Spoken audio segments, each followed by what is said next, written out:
Okay, so I just totally figured out how to do this. But what I can't figure out how to do is change my camera from facing forward to facing backward during the same video. So I have to start like this, so I might not be looking directly at you. I don't know. And now, so I can pick it up, and now I can look at this. Okay, this is how tides work. So here's the thing. They always tell you that the moon affects the tides, right? The moon's gravity. Okay, so we know that. We know it has to do with the moon's gravity. But see, here's the thing. When there's a high tide on one side of the earth, there's also one on the other side. Okay? So, like an eyeball. So, here's the moon. If it's the moon's, here's the moon. If it's the moon's gravity, why does it also happen on this side?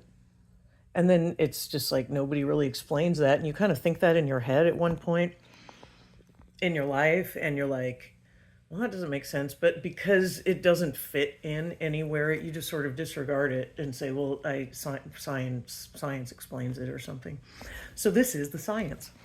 Okay, so why is this all here also? Okay, so there's this whole thing about velocity equals force over, no, wait, I'm sorry, acceleration equals force over velocity.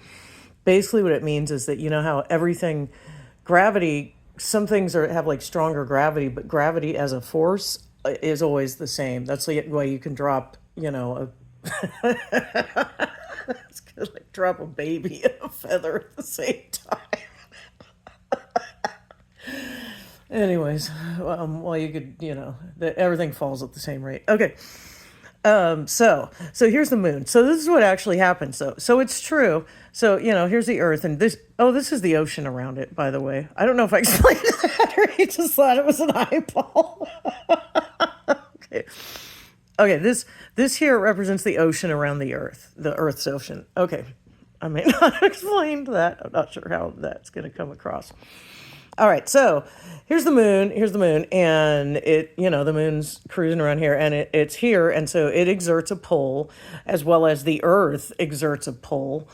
And so all this, we're all going to go over to the moon because the moon's exerting a pull. So the first thing that happens is the water over here comes over. There it is, it's coming over here. The next thing that happens is this part of the earth comes over. And then the next thing that happens is this part of the earth comes over. This piece of water is still here. So one came over first, second, third. The piece of water still needs to catch up. It's because, anyway, so that's why. And this situation goes around the globe, anyway.